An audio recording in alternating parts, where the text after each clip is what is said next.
Hello and welcome back to my channel, Stitches with Love. My name is Elizabeth and this is where I share all about my knitting adventures and, as you're going to see today, sometimes my misadventures. So, if you're curious about what I'm sharing today, grab a cup of something to sip on, a project if you have anything on your own needles, and I'm going to just jump right in. I am having coffee much later in my day than I normally would. Normally, I have my coffee in the mornings before I get too involved in the goings on. But today we slept in really late. We didn't get up until just about 8 o'clock. And then we had a 9:30 appointment in town. And so there wasn't enough time to really make coffee and sit down to enjoy it.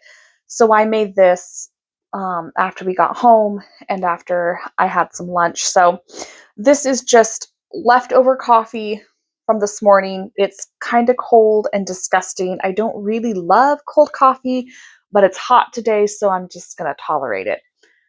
I'm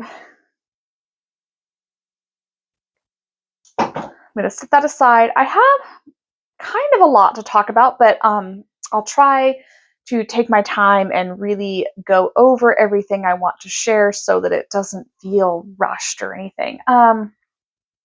Let's talk about the non-knitting stuff first. So, in my non-knitting related news, I made an apron. It's not, I really should show this differently, I think, because it's not going to show up very well. Can you see that okay? It has two pockets, one there and one there. They are roomy enough to hold my phone when I'm out doing laundry on the line. It holds my clothespins. Super convenient. It's nice and sturdy.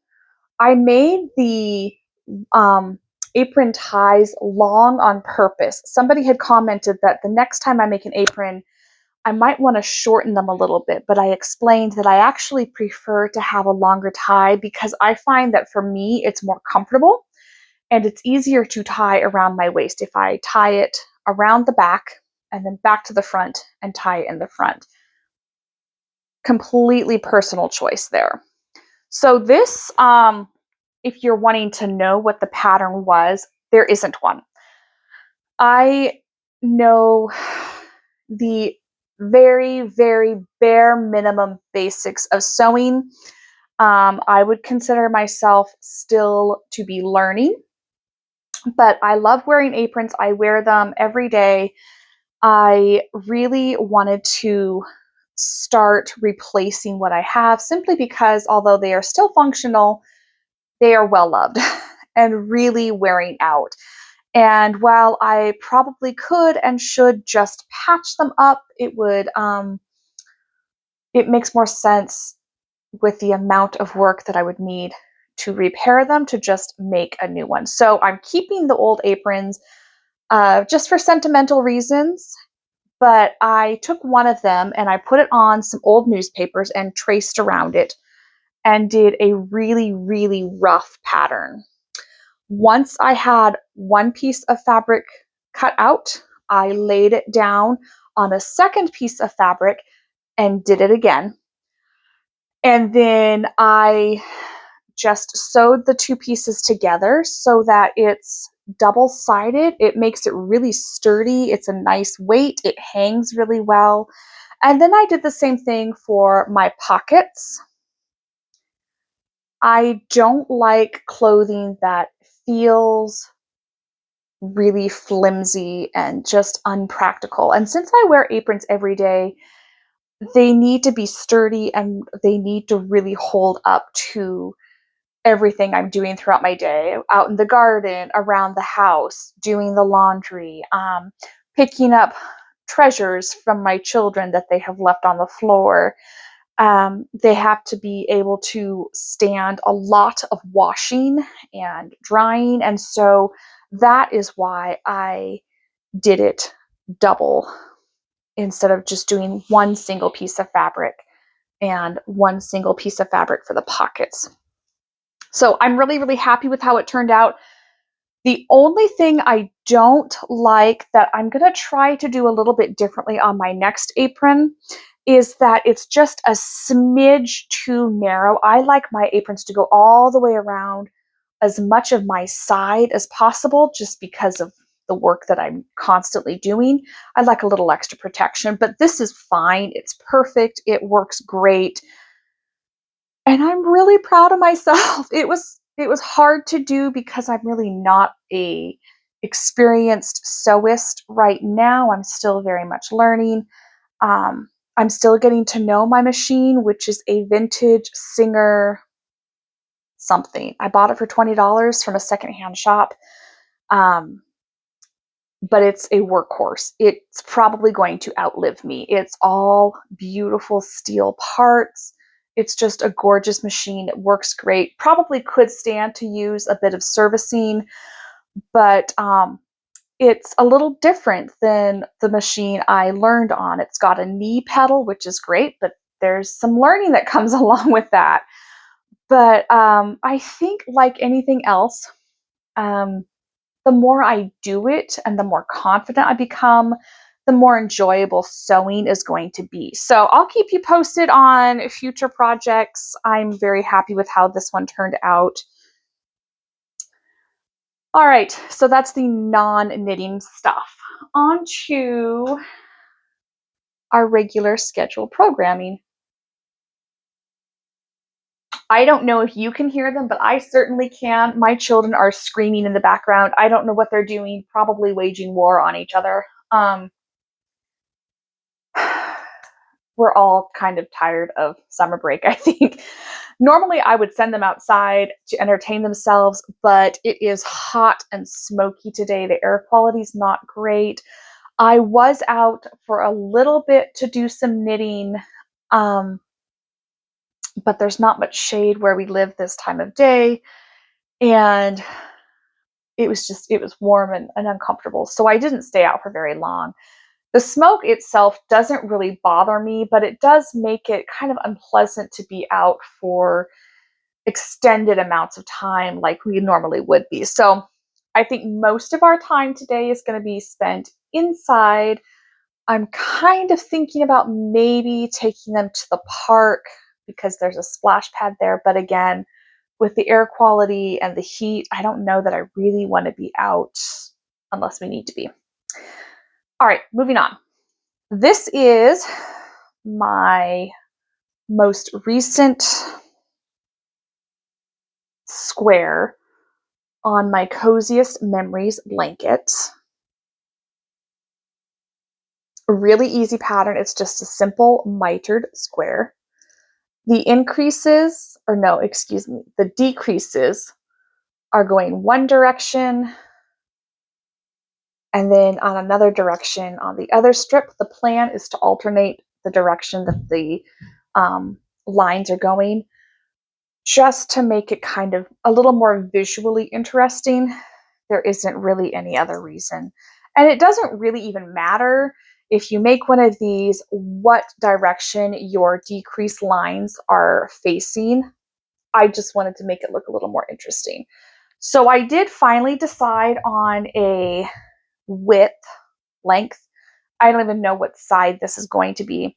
I wanted something that was wide enough to cover my lap if I were sitting, and enough that I could kind of wrap it around my shoulders, which I think this probably, yeah, that's fine. If it's just to take the chill off, should be fine. Enough to wrap around my shoulders. It's meant to be more of a throw blanket size. So I think each square, I did measure at one point, is somewhere between 3 and 4 inches square. So I have 1, 2, 3, 4, 5, 6, 7, 8, 9, 10, 11, 12, 13, 14, 15, 16 squares on this one side. So 16 times 4 is however many inches that is. Now I'm working on the second square and beginning the next side. This will probably be the shorter side of the blanket. I don't really want a square blanket. I like things that are a little more rectangular. I think they function a little bit better. They're easier, I think, to kind of wrap around. Um, what else can I tell you about this blanket? So it started out as doing squares that coordinated with, or let's see, let me start over. In my mind, I know what I'm trying to say. It's just not coming out. So it started out with colors left over from each monthly sock that I was doing when I was thinking I would do a sock of the month.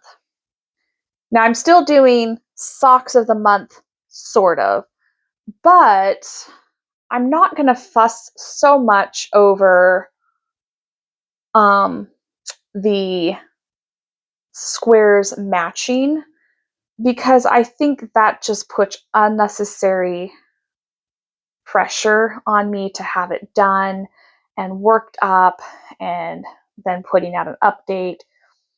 And so I want to just enjoy what I'm doing. So at this point, moving forward, I'm just going to knit my socks. Whenever they get done, they get done. And then whenever the leftovers get worked up, I will give you updates. So that's that. If you are curious and you want to make a blanket like I'm making, I am holding 2 strands of fingering weight yarn together and using size US4 needles. I don't remember the metric size. I think a 4 is like a 3.75 millimeter. I would need to check, but I'm just using plain old straight knitting needles, and they've been working really, really nicely. Now, I do have some mail to share, and I wanted to kind of show you. This is what month are we on? Oh my gosh, August. I can't believe we're already into August. This is the August Yarnable colorway. This one is called Block Party, and I've always loved pink and blue together, these shades specifically. And this is called Creamsicle, which I am not crazy about, and I'll get to that in a minute, but I don't know that I really love them together. Actually, I really think I don't love these colors together. But I'm going to use it anyway. Probably socks, maybe a musselburgh, maybe even a shawl. I don't really know for sure what I'm going to use the Block Party colorway for yet. Isn't that pretty? I just love it. And then I have this Creamsicle, which is it's another weird peachy orange color that coordinates really nicely with the walls in our house. So back, it's been a few videos now, I talked about a color that was very similar to this. It's this color. This is a little bit lighter than this, but the same color family. And when we bought our house, we did not do anything special to it before we moved in. We didn't do any painting or remodeling or anything like that. We just packed up our little apartment and we moved in once everything was final.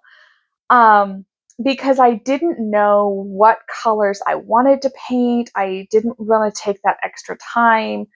I just wanted to get everything moved in and get settled and take time to think about it.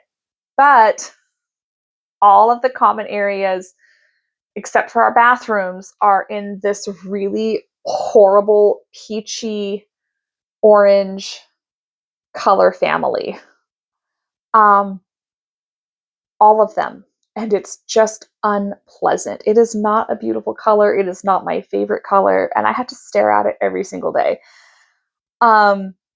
Since moving in, let's see, 4 years ago, I have decided on colors to paint. Now it's just a matter of painting each room a little bit at a time because it's less overwhelming that way. So eventually those horrible orange walls will be going away, but they match this color yarn. And it's not a favorite color of mine to begin with. So it's just unpleasant to look at or to work with. But you know what? It works great in little scrappy projects like this. So unless I find another project where I want to use a color like this, it's probably going to be worked up into my blanket and other scrap projects. So we'll see. I don't know. Right now, it's just going to live in my basket, and I don't want to look at it. All right, so that is my August Yarnable colorway.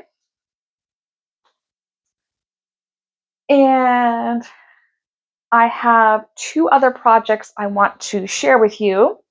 So even though it is, or maybe three, four, I don't know, I lost count. I have several projects I'm going to share with you. Even though it is hot outside, we are not very far from sweater weather. So I pulled out all of my sweaters. I did a video on those previously showing all of my sweaters and shawls on the needles. And I have started working on them again with the hopes of having them done by autumn and definitely by winter when it's really going to be sweater weather. So since I showed this sweater, I have since finished the variegated section, and I'm now working on another cream colored section. So I'm making a little bit of progress on this one. This one right now I've been taking to work with me because it is just stockinette stitch all the way around. I don't have to think about what I'm doing. I can easily set it down to do my work or to answer interruptions at the desk or whatever it is I need to be doing. It's a really good project to take on the go because I don't have to think about what I'm doing. So this is my flax sweater, and I am working it up the same way I did my previous flax sweater, and very, very happy with how it's looking so far. So that's one of my projects to share today. And then I haven't really made a lot of progress on this sock, so I don't think I'm going to share it just because I've only done a few rounds since I showed you last. But I did cast on another sock because you can never have too many socks on the needles. They're a really nice, portable, quick project to have on the go. So this one, these are my watermelon socks. My friend has informed me that she would really like some watermelon socks.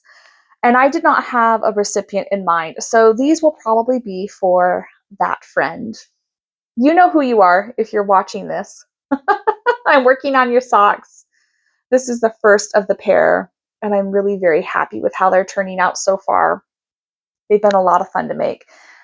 I don't really like what I call boring colors, particularly when I'm knitting socks. I think that if you're going to have hand knit socks, you should have something really fun and just really enjoy the yarn you're working with. So most of the sock yarn I buy is some variation of bright, cheerful, maybe borderline obnoxious color because that's what I love when I knit socks.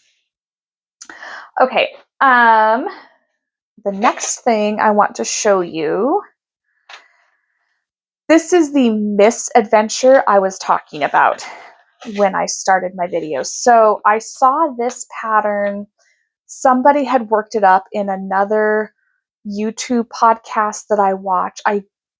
It's been a little while, but I really loved the pattern. I do not remember if it's for purchase or if it's a free pattern, but I found it on Ravelry, so you can look it up yourself. It's called Bluebird of Happiness. This is what it looks like. It is done up on slightly larger needles, I think size 7s maybe. Oh no, excuse me. It's done on size 4 needles with worsted weight yarn. So you get a really nice, thick, tight knit tension gauge. It's really tight knit because of the smaller needle but thicker yarn. So I decided after finding that pattern, I wanted to use this yarn to make it. This is a scrap of something that I was given in a bag of other scrappy somethings. But I'm holding it together double-stranded with this. This is Frozen from my Yarnable, one of my monthly, I don't remember what month. I think maybe this was December of last year. Anyway, it came with one of my Yarnable colorways. But together, I thought that would be perfect. It works up more like a DK weight when you hold 2 fingering weight yarns together. And then I am also using a smaller needle than what is called for. I did measure this. I don't remember what it is. I think this is roughly like a size 3 maybe a little smaller. Really tiny needles. But when I'm doing small projects like little baby socks or what I'm about to show you, it's perfect because you don't have a longer needle that kind of gets in the way, or a little easier to manage in those tight spaces. I really like them. I have no idea what these are. They were, gosh, where did I even get these? I didn't buy them. I remember they're secondhand from somewhere. I was given a bag of needles, and this was in there.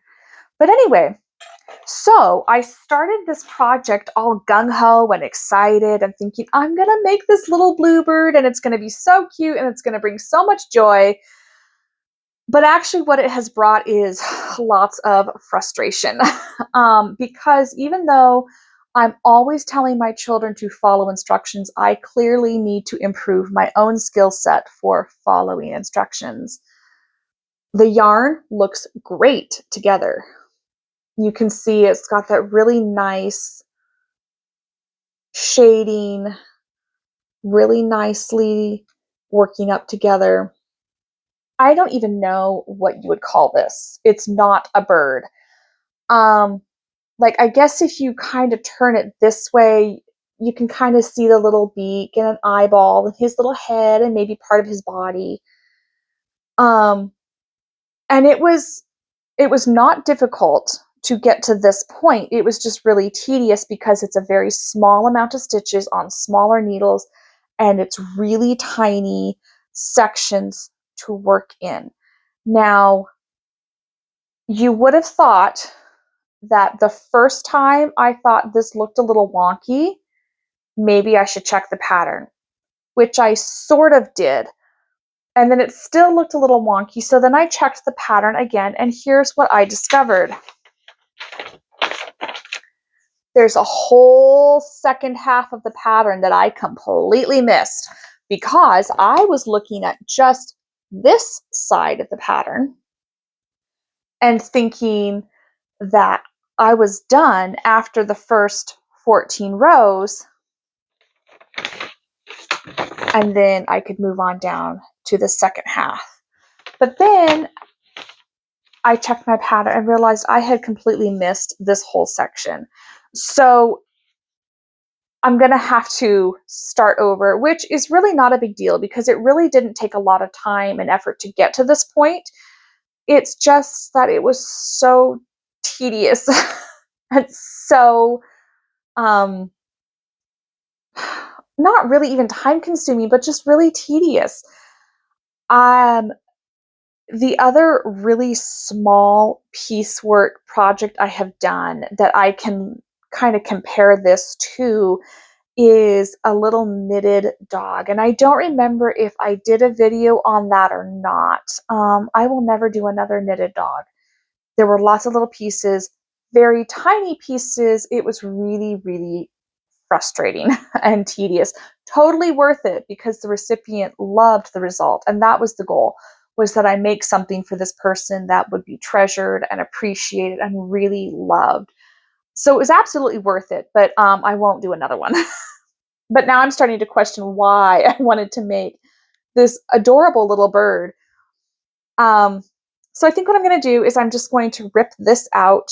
I can certainly salvage the yarn and reuse it, but now I'm going to really pay attention to the instructions and make it again. So I think that's really all I have for you. There is a recipient in mind for this little bluebird of happiness. Currently, it is a bluebird of sadness and frustration, but that's okay. I can fix it and it will be fine. And I think the recipient, who may or may not watch these videos, I'm not sure, is really going to love it. That's all I've got for you. I'm going to go and finish my sad cold coffee. I have laundry I do need to put on the line, so I'm going to go brave the hot, smoky weather outside just so I can get that done. And then I think I'm going to work on my little bluebird, and I'll keep you posted. Until next time, happy Monday, happy knitting, and don't forget that God loves you very much.